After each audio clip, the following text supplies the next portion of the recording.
ये जो उन्होंने कहा कि पंजाब के अइम्मा राजी नहीं है, तो तहकीक ऐसे नहीं होती कि जो दावा कर रहा है उसी की बात को मान लिया जाए। जाके न्यूट्रल होके खुद जाके पंजाब में देख लें, आपके भी रिलेटिव होंगे पंजाब में, बहुत सारी मसाजिद के इमाम होंगे, उनसे फोन करके पूछ लें क्या ख्याल है भाई, आप इस पर खुश हैं या नाराज हैं। फिर पता चलेगा कि जिन उलमा का आपने नाम लिया, काबिल एहतराम उलमा का, उनके अलावा की क्या राय है। तो वो उलमा तो जमीयत के हैं ना, आप तो सब जमीयत के उलमा के नाम ले रहे हैं ना। तो अभी जाहिर है जमीयत अपोजिशन में है। मैंने बताया था सियासी जमात का काम यही होता है कि हुकूमत के हर फैसले को मुस्तरद करना, क्योंकि कोई भी अपोजिशन में होकर हुकूमत के फैसले में तारीफ शुरू कर दे तो इसका मतलब तो आप अपनी वोटिंग पावर ही जाया कर रहे हो। फिर तो सियासत का तो काम यही होता है। उन्होंने मुझे ये बोला है कि इनकी डोर कोई और खींच रहा है, हमारी डोर कोई और खींच रहा है। हमारी डोर तो खुदा की कसम, कुरान हाथ में रख के मैं कसम उठाने के लिए तैयार हूँ, ये कोई भी नहीं खींच रहा हमारी डोर। ना ये बयान हमने किसी के कहने पे दिया, हजरत मुफ्ती अब्दुल रहीम साहब तक को भी नहीं बताया जो मैंने बयान दिया, उनको भी बताया बगैर दिया। एक राय है जो मैंने जिसका इजहार किया अपनी तरफ से तहकीक करके। ये इल्जाम लगा देना बहुत आसान होता है। नबी सल्लल्लाहु अलैहि वसल्लम ने फरमाया ना कि आयतुल मुनाफिकी सलास, उसमें एक अलामत ये भी बयान की, इदा खासमा फजर, कि जब वो किसी से बहस करता है तो गालिम गलोच पे आ जाता है। आप कहें उन्होंने गाली तो नहीं दी, जब आप किसी को ये कह दो कि ये किसी और के कहने पे ये सब कुछ कर रहे हैं, तो मैं समझता हूँ इससे बड़ी गाली कोई नहीं है, क्योंकि आपने अगले के जो स्टेटमेंट है, अगले के बयान की वैल्यू ही जीरो कर दी है। अब जो भी बयान देगा ये तो हुकूमत के कहने पे दे रहा है।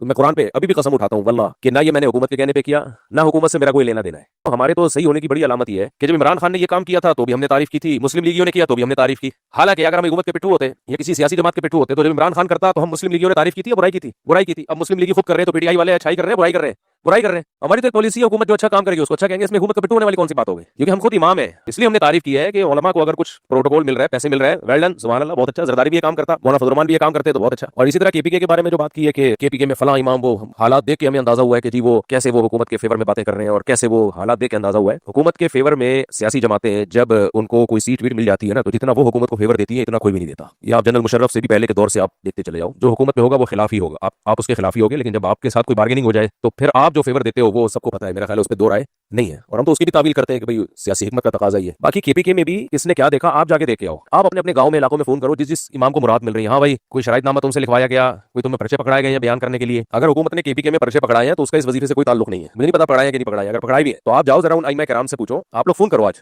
मुझे शाम तक रिपोर्ट पेश कर देना। हाँ भाई तुम्हें इतने पैसे मिल रहे हैं, क्या ख्याल है, सेट चल रहा है मामला। हमारे तो जो भी जानने वाले हैं जिनको भी मिल रहे हैं, अगर उलमा इसको मुस्तरद कर देते तो पठान आइमा पठान तो वैसे ही किसी का गुलाम बनने से नहीं बनता इतने आराम से, वो तो वैसे ही मुंह तोड़ देगा। वो सारे 25-25, 15-15 हजार लेके गुलाम बने हुए हैं, ये कमाल की बात है यार। तो आप न्यूट्रल होकर तहकीक करो, आप केपीके में फोन कर दो, इमाम साहब आपको पैसे मिल रहे हैं, कोई हुकूमत ने दबाव डाला आपके ऊपर, कोई मसला हुआ। मेरा ख्याल है हम खुद भी किसी के लिए ना करें और जो कर रहा हो उसमें भी रुकावट डालें, ये नामुनासिब है। हमारे सब लोग, हम मुझ समेत गाड़ियां लेके घूमते हैं, एक लग्जरी लाइफ गुजार रहे हैं, मैं भी उसमें दाखिल हूँ। इमाम को अगर कोई मुराद मिल रही हो, सिर्फ उसको सियासत की फेंट चढ़ा देना, सिर्फ सियासत, क्योंकि अभी मरियम नवाज ने ये काम किया है तो ये मुनासिब नहीं है। अच्छा, मरियम नवाज को लाने वाला कौन है? आप लेकर आए हो ना, पीडीएम के सरबरा तो आप थे, गिराया आपने। हम उनके एहतराम करते हैं, मौलाना फजल रहमान का, उनकी जात तनकीद मकसद नहीं है। मेरा मकसद ये है कि हम तो हुकूमत के पिट्टू नहीं है, लेकिन आप किसी की हिमायत इतनी करो कि अफोर्ड कर सको। बाकी हजरत मौलाना कारी खलीफ जालंधरी साहब हमारे लिए काबिल एहतराम है, उन्होंने जो पर्चा शराइत का दिखाया है वो पर्चा ही फेक है, वो पर्चा ही ठीक नहीं है। हमने तो उस पर्चे का भी जिक्र नहीं किया अपनी तकरीर में। जाहिर है हजरत को किसी ने गलत फहमी दिला दी होगी, हम तमस्कुर नहीं करते, हम जानते हैं कि गलत फहमी किसी को भी हो सकती है।